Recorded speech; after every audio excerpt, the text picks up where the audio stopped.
officially leaving the camp. We have just packed up, jumped in the car, and we are heading towards the Esperance Stonehenge, which is about 45-minute drive from our camp, which is Bushlands Caravan Park. And this is our first stop of the day. And the cool thing is, this exact same road also takes us straight to Cape Legrand National Park, which is our second destination. So today is already shaping up to be a big one. As we are about to enter the main road, this drive through it's something else.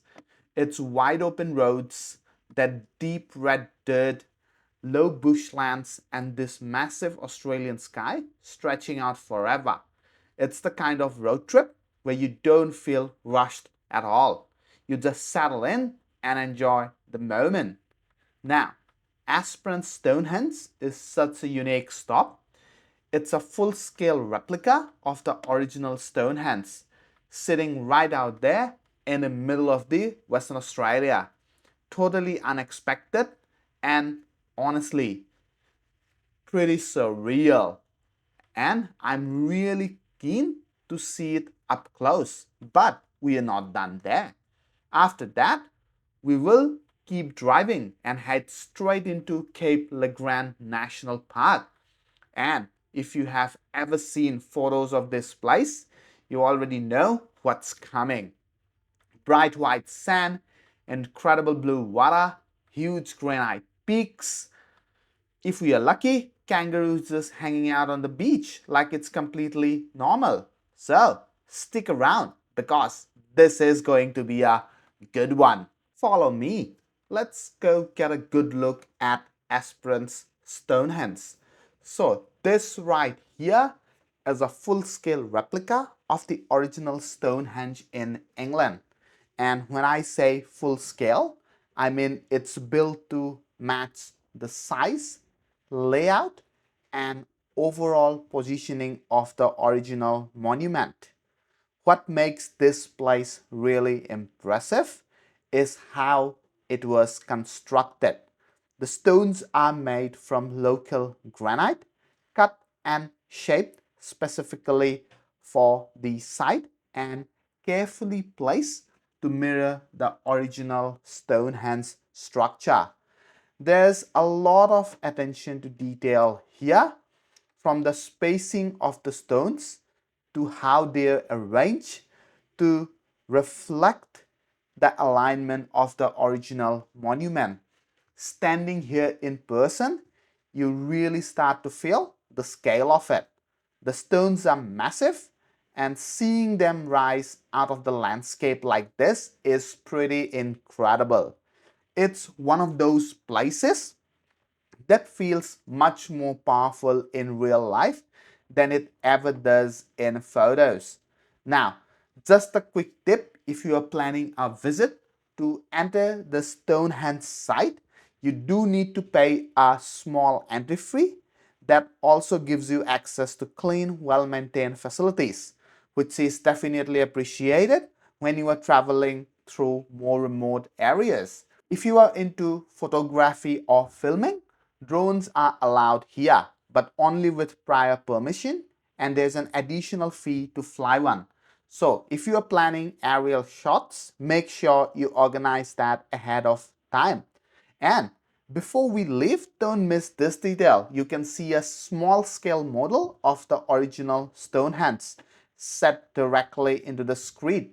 It gives you a clear view of the layout and design, and it's a great way to compare the model with the full-size structure standing right behind it.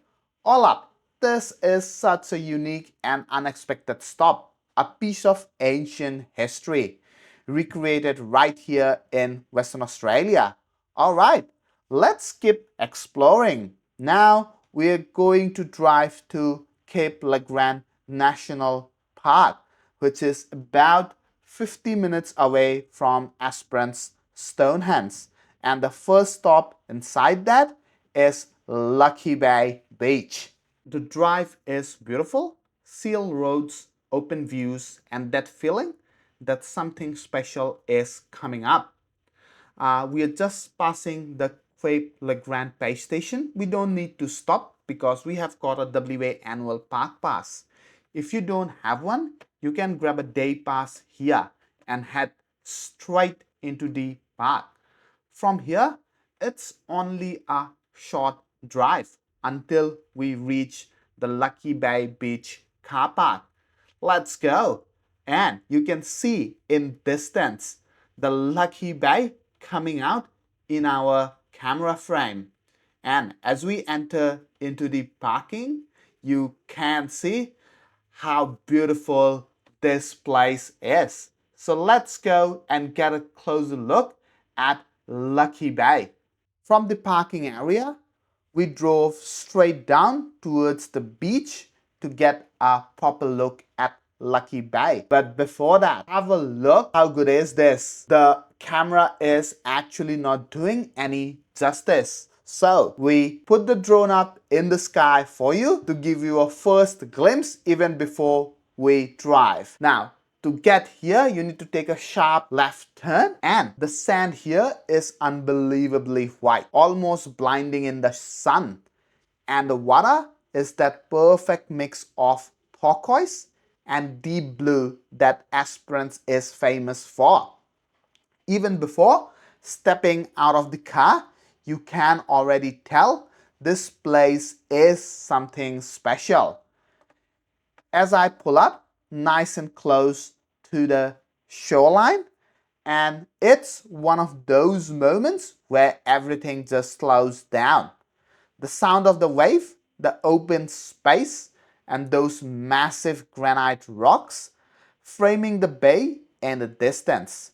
It feels untouched, calm, and incredibly peaceful.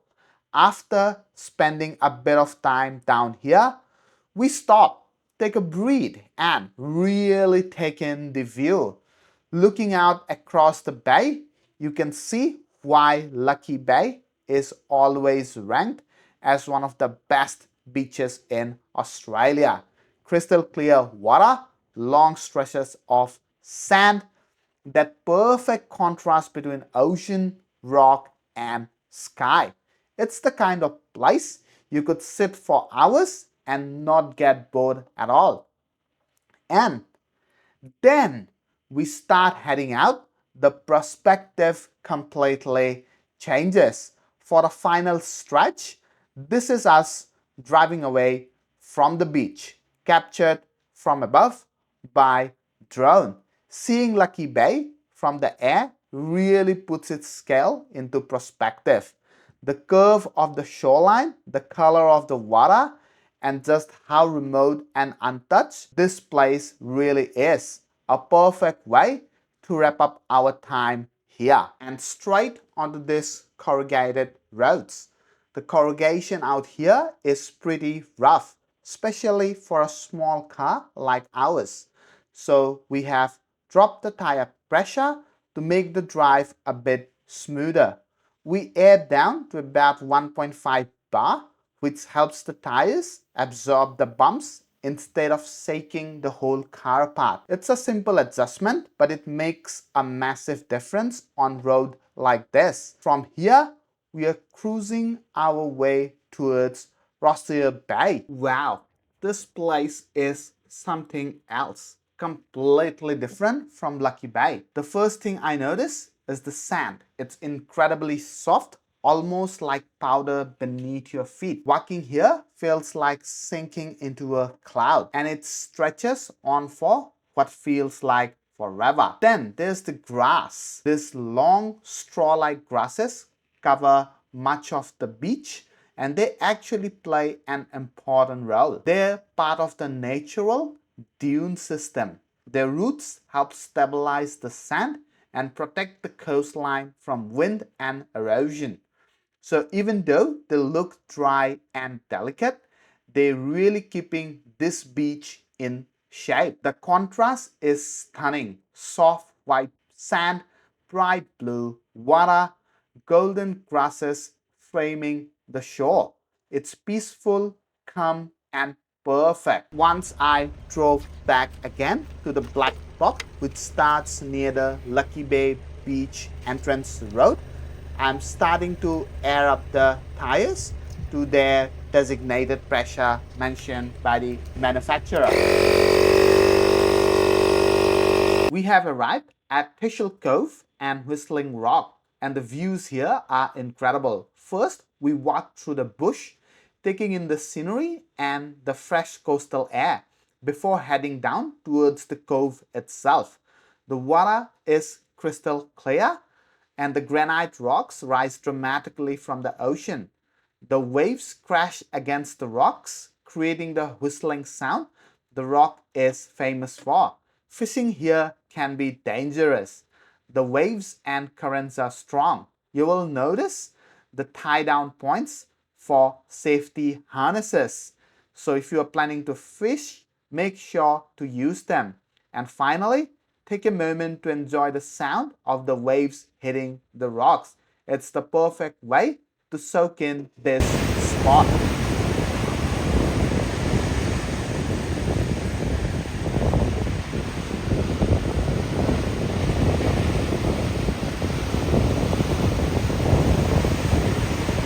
Alright, we have stopped for lunch at Hellfire Bay parking lot right near the bush.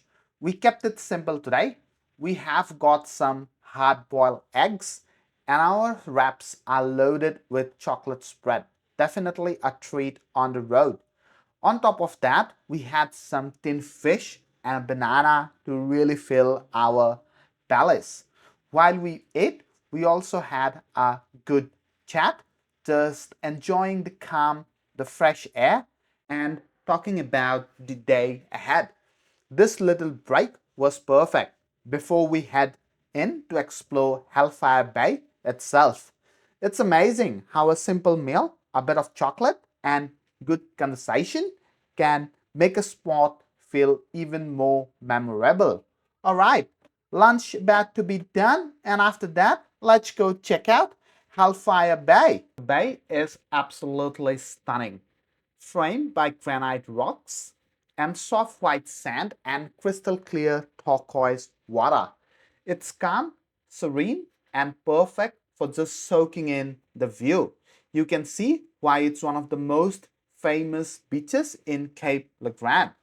After enjoying the main area for a bit, I decided to go for a short hike along the beach to the far end where a few people were fishing off the rocks. The walk is beautiful with the rock beneath your feet and the gentle waves lapping the shore. It's such a peaceful spot to watch the water, take in scenery, and feel completely immersed in nature. Now, back to the main beach area where you can relax on the sand, swim, or just take photos. The contrast between the granite rocks and the pristine water is something you really have to see in person. The camera can't do that justice.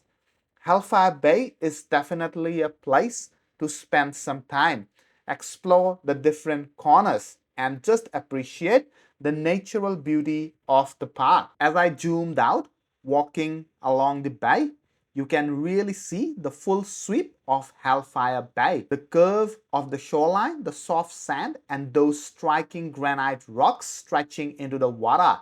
Up close on the rocks, you will notice barnacles clinging tightly to the surfaces. They are small but fascinating detail, showing how life thrives even in these rugged, wet-battered spots. After that, we made our way to Mam's Garden, a charming little farm near our stay.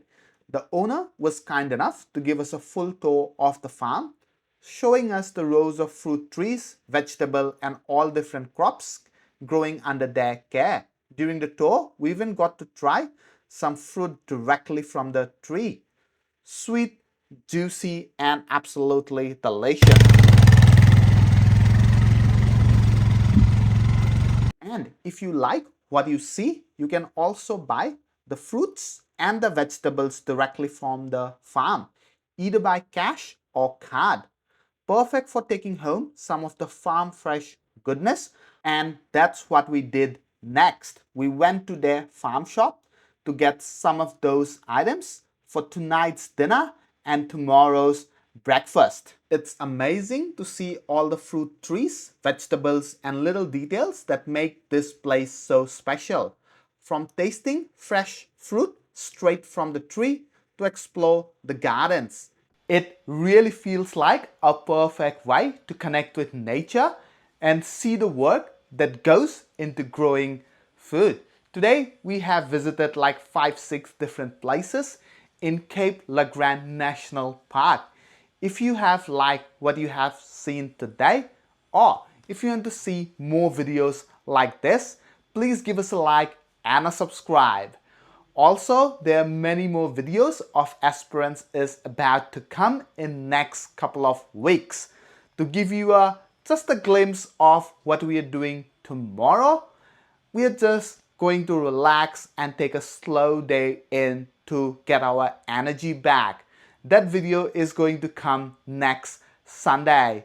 My name is Neil. Thank you for watching Bold Basic. Have a good night.